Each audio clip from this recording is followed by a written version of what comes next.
All right, welcome back to the channel. In this video, we're going to talk about Errol Spence Jr. not being ready for Manny Pacquiao, and that being part of the reason why he pulled out of the fight. Let's talk about more rumors that are swirling around Errol Spence Jr. and Manny Pacquiao in this video.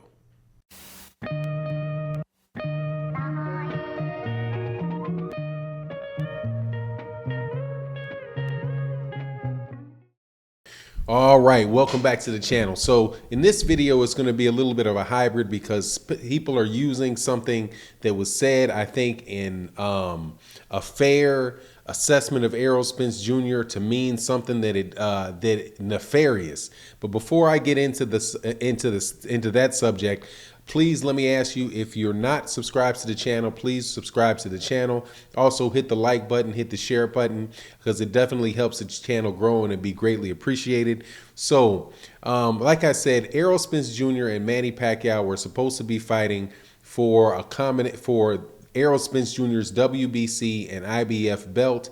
And unfortunately for everybody involved, Errol Spence Jr.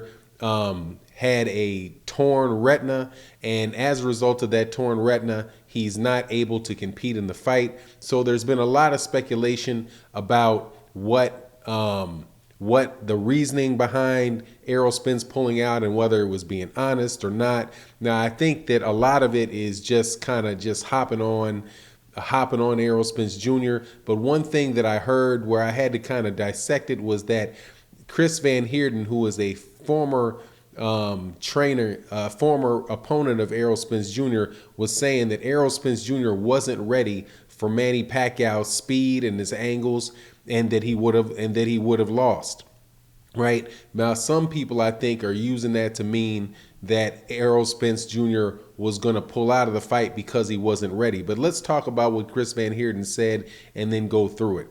First of all, Chris Van Heerden said that the problem, he did a kind of a matchup assessment of Errol Spence Jr. and Manny Pacquiao. And so he said that the footwork of Manny Pacquiao, the way that Manny Pacquiao kind of jumps in and out of range, right? Kind of throwing your timing off and changing really quickly, switching angles, spinning out really quick to his, I think that's to his left, spinning out to his right so that he puts his left hand in position to hit you with a straight left hand. His in and out, the fact that he's in and out of the zones would keep out of the spacing that you have between fighters, and not being able to really find, because if you can't find your spacing, you're not going to be able to find your timing. So that footwork and the angle switching is something that Errol Spence Jr. hadn't seen before, and that Chris Van Heerden believed that Errol Spence Jr. wasn't ready for. Also, the hand speed, the combination of that and Manny Pacquiao's excellent hand speed was just something that all in all, Errol Spence Jr. wasn't ready for, and that he was going to lose that fight. Now, my personal opinion is that Chris Van Heerden is, and although Chris Van Heerden, by the way, he did say some very good things about Errol Spence Jr. He talked about how Errol Spence Jr. was a pressure fighter, and how he if you're flat-footed in front of Errol Spence Jr., that Errol Spence Jr. is just going to wear you down over time, and he's more than likely going to stop you.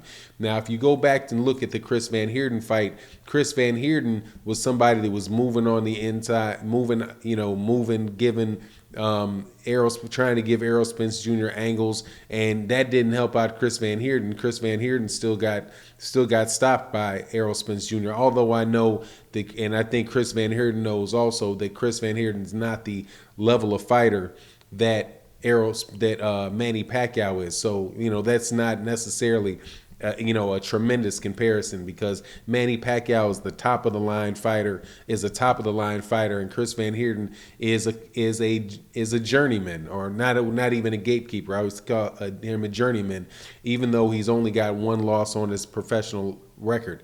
Now, that what Chris Van Heerden had to say about Errol Spence Jr. and how he may not be suited the best for this fight is completely different than what other people are saying, which is that that Errol Spence Jr. literally pulled out of the fight because he didn't want to lose to Manny Pacquiao. Now, to me, that doesn't make any sense. And now there is a scenario that does make sense to me, and I'll cover that in a second, but it doesn't make sense that Errol Spence Jr. would pull out of that fight like that, and just because he feared that he would lose. Because if that was the case, Errol Spence Jr. never had to call for the fight. And I'm sure there's nothing that Errol Spence Jr. has seen in camp or that people have said since his camp began training for the fight that Errol didn't already know before he went into camp. He already knew that Manny Pacquiao had tremendous foot speed, or is reputed to have tremendous foot speed, tremendous hand speed, and such. And he knew that before he was actually going to fight him. So to have him pull out for that reason, to me, doesn't make any sense. However, I do understand why people have this kind of feeling like maybe something is just a little bit wrong.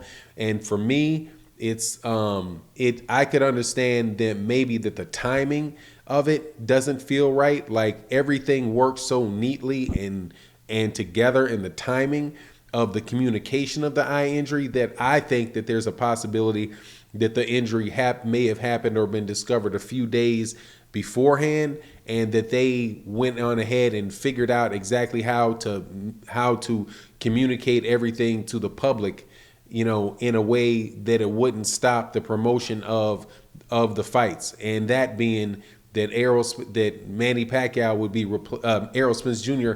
would be replaced by Yordenis Ugas, and that Errol Spence Jr. would be out, right? And so I think in that regard that maybe some of that delay could be what gives people the kind of funny feeling that something didn't add up, like, because it was just so smooth. It's like, boom, he got the injury, and boom, at the same time they knew that there was a replacement. They announced pretty much the replacement at the same time that they announced the injury. So that timing of it, I think maybe could have been a little longer than what maybe they let on, but I don't believe that it was the actual eye injury itself, right? But as far to the point of whether or not Errol Spence Jr. was ready or not for Manny Pacquiao, personally, I think Errol Spence Jr. was more than ready for Pacquiao. Errol Spence Jr. has known who Manny Pacquiao is for years, been watching Manny Pacquiao for years. His trainer has been watching him for years. And Manny Pacquiao is not necessarily the Manny Pacquiao of old. I think that when Chris Van Heerden was talking about this, Chris Van Heerden may be just living a little bit in the past.